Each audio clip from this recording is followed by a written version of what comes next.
Now I know it's probably not cool to call things snazzy anymore, but if this car isn't snazzy, then I don't know what is. This is the 2023 BMW 330e, which is BMW's sleek sedan with plug-in hybrid powers. Now the current generation BMW 3 Series range is about 4 years into its life cycle, but recently it received a facelift, and that meant revised exterior styling like a reshaped kidney grille, new LED headlights, and of course a whopping great new screen on the inside with an updated operating system. Of course, the 330e has one more thing the other 3 Series cars don't, and that's this little flap here where you plug it in to charge, because of course this car has both petrol and electric power. But before I tell you more, make sure you like this video and subscribe to our YouTube channel for more new car content, and head to Drive.com.au for my full written review. The BMW 330e is powered by a 2-litre turbo 4-cylinder petrol engine and an 83 kilowatt electric motor that together can produce peak outputs of 215 kilowatts and 420 newton meters. This hybrid powertrain drives the rear wheels only via an 8-speed automatic transmission. The car's 12 kilowatt hour battery can provide up to 57 kilometres of range, and BMW claims fuel consumption can be as low as 2.5 litres per 100 kilometres over a mixture of freeway and urban driving. We'll find out how accurate that is later. The BMW 330e M Sport starts at $97,400 before on-road costs. For a little bit of context, that's around $4,000 more than the regular petrol 330i and only $2,500 less than the full electric i4.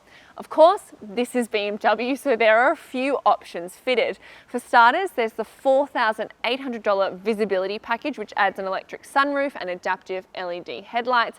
And then there's the $2,800 M Sport Package Pro, which adds extra M Sport styling on top of the M Sport styling that's already standard on this grade. And thankfully, they throw in this particular Melbourne red metallic paint shade at no extra cost.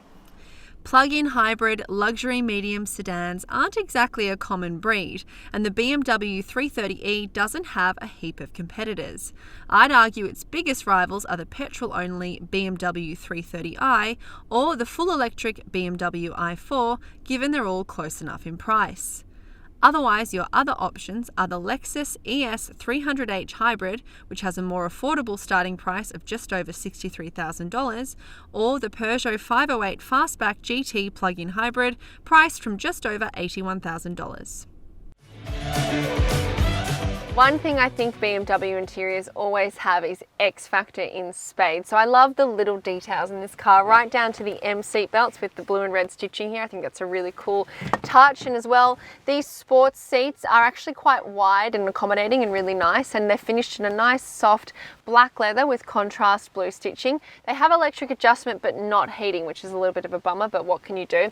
Now, it's really hard not to be wowed by this incredible twin screen dashboard display. So on the left here, you've got a 14.9 inch infotainment touchscreen, massive, and on the right there's a 12.3 inch digital driver display, and they're both combined to have this sweeping, what looks like one big singular screen, and it's really impactful, not to mention loaded with things to play with. So let's check that out.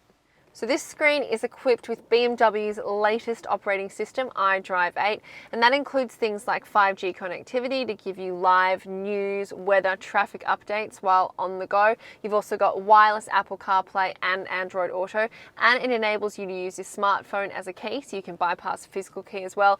And of course, you can connect up your phone and your car via the My BMW app as well, which is handy to just track its location and check whether it's locked or unlocked and things like that. In case you didn't have enough screens already, there's also a head-up display projected onto the windshield as well, so that's got live speed limit updates, big digital speedo, there's also one as well in the driver display, and things like navigation instructions too. So plenty of information to soak in here. So the infotainment screen can be managed via touch, the driver display can be managed via steering wheel controls, everything can be managed via voice control as well if you prefer that, and then if you're a little bit more old school, there's also a rotary dial down here which you can use to navigate through all the various menu options, And that rotary dial doubles as a touchpad itself, so you can actually write out in handwriting your instructions as well for things like the navigation. But I will say it's a little bit fiddly and takes a fair bit of time, and I would say it's more of a gimmick than a real world solution.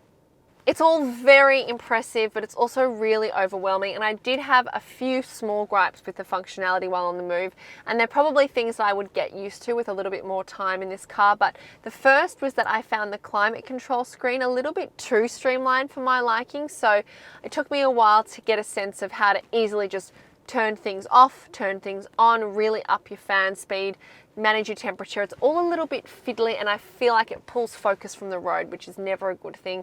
On top of that, I often toggle between the Apple CarPlay menu and the car's inbuilt menu, and there's no really easy way to do that. It takes a few steps, or it's a few small sort of fiddly buttons, again, hard to use while on the move. And when I'm in the Apple CarPlay view, I found that I really missed the lack of physical climate control buttons, because we're in Melbourne, so we have sort of mixed weather at the moment, and on a really hot day I just wanted to blast the aircon, and then it got too cold, so I wanted to turn it off quickly, and both of those things took multiple steps. So I just feel like it's almost too much, and I would like it to be pared back a little bit, or maybe just made a little bit more functional so you can use it while you're driving rather than having to pull over. Hey BMW, I'm hot. Okay, I will reduce the temperature. It will be more comfortable shortly. Let me know if it gets too cold for you. Will do. Otherwise, I actually think this cabin is very well laid out in the front seat in particular. So I feel like I have heaps of elbow room. This is a nice wide center console, but doesn't eat into any of your space as a driver, so that's really handy as well. You've got a sunroof up here with an electric cover too, so that lets a fair bit of light in if you want it. Otherwise, this cover blocks out all the glare, which is good to know for hot summer days. And I think that there's actually really useful storage. There's not heaps of storage like you'd get in a bigger car, but what they have offered is really handy. So you've got two cup holders here, which you can put your coffee cup in, or if you're like me, chuck your keys in. And then under this little cover here as well is a wireless phone charger. So that's a nice out of sight place to put your smartphone. You've got some center console storage here, which also has a USB-C port in it as well, and a little light. And then on top of that, there's a 12-volt outlet here and a regular USB port as well. The door bins are clever too. They're not huge, but one of them is just a smaller section where you can put your water bottle in, and the other one's, you know, a nice size for your trinkets as well.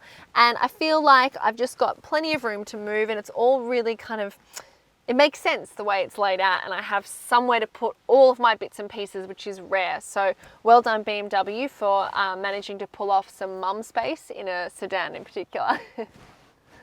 One thing to note is that while some other BMW models equipped with iDrive 8 receive augmented reality navigation and gesture control for the infotainment system, this car doesn't have those features. On top of that, while I do think heated seats should be standard on any car approaching the $100,000 mark, it's also worth noting that you can get optional heated seats fitted to this car as part of the $4,100 comfort pack, which also adds a Harman Kardon sound system and heated steering wheel.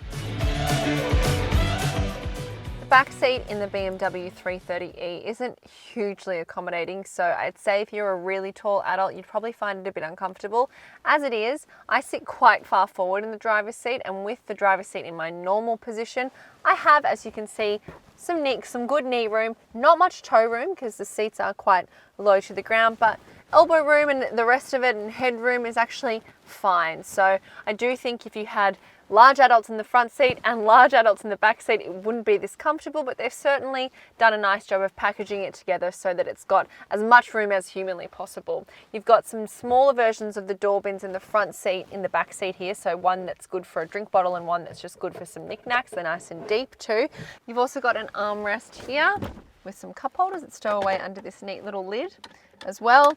There's no map pockets in the back of the seats because they've got this nice sporty hard shell back, but you do have individual climate controls because this car has a 3-zone climate control, some air vents and 2 USB-C ports down here as well. You've also got ISOFIX tether points on both of these outboard seats. I've got my child seat installed here and top tether points over the back of the seats too. And I will say, one thing I actually really love about installing a child seat in a sedan is that the top tether points are really easy to access. You don't have to go over the backs of the seats like you do in an SUV and remove cargo covers and things like that. They're just right there and easy to click into. So that's one highlight I will say. On top of that, this bench at the back here folds in a 40-20-40 split. So that's great for people like me who have child seats here as well. And it also means that you can have a passenger in each of these seats and then fold down this middle section and have something longer like golf clubs or skis as well. So that's really handy, just amps up the configurability. So all in all, not a terrible back seat, certainly not a really spacious back seat, and probably not super comfortable for taller adults. But what I will say is that they've done a really nice job of maximizing the space available. So well done, BMW. The BMW 3 Series lineup received a 5-star safety rating from ANCAP when it was tested back in 2019. The 330e is well stocked with active safety features, including autonomous emergency braking, a forward collision alert, lane keep assist and lane departure warning, blind spot monitoring, live speed limit information, a rear cross traffic alert, and active cruise control with stop and go.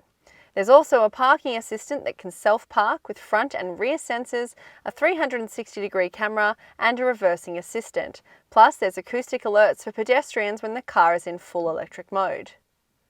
Now the 330e is incredibly well equipped, so of course this boot opens via a power tailgate with kick sensor, and once it is open you will notice that the boot space in the 330e is substantially compromised when compared with the rest of the 3 Series range. You're looking at about 375 litres of cargo space compared to 480 litres in the other models. Under the floor here you've got just enough room for the 2 charging cables that it comes with, and you'll also notice there's no spare wheel back here because this car has run flat tyres, which obviously creates some limitations in terms of speed and distance in a time of crisis.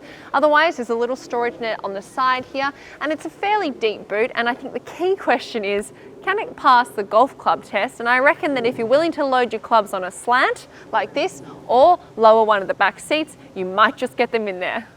If you're willing to forego that underfloor storage, you have extra flexibility in that you can easily lower half of the boot floor to make extra room for things like supermarket shopping bags.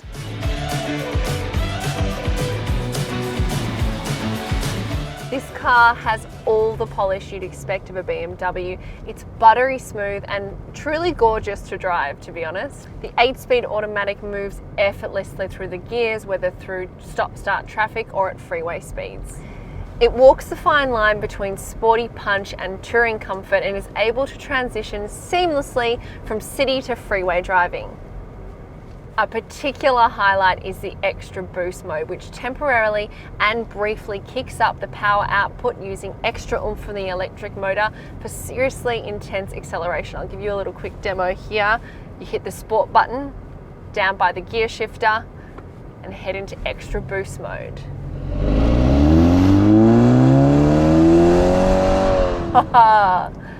Lightning fast. Even just regular old sport mode really amps up that exhaust note and sharpens acceleration to just really bring the good times home. The ride strikes the perfect balance between sporty and supple, and the extra weight from that hybrid powertrain can mean obviously it's heavier and feels a little bit more clunky going over abrupt potholes and speed humps, but it's never rough and never jarring. The cabin is also very well insulated, and overall refinement is excellent, as you'd probably expect from a German car at this price point.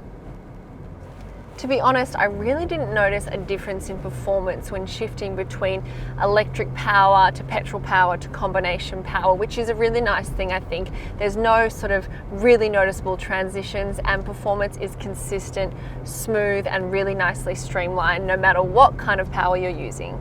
Obviously, of course, the main benefit from relying solely on electric power, aside from the lack of emissions, is of course that lovely silence. So it's already a really nice, quiet, well-protected car, but the lack of any engine noise can mean you feel like you're in your own little bubble on the road. Variable sport steering via this nice, chunky, sizable leather steering wheel is smooth and accurate and adapts really nicely to whatever driving condition you're in. So whether you're maneuvering in a tight street or kind of throwing it around bends on a freeway, it works really nicely no matter what.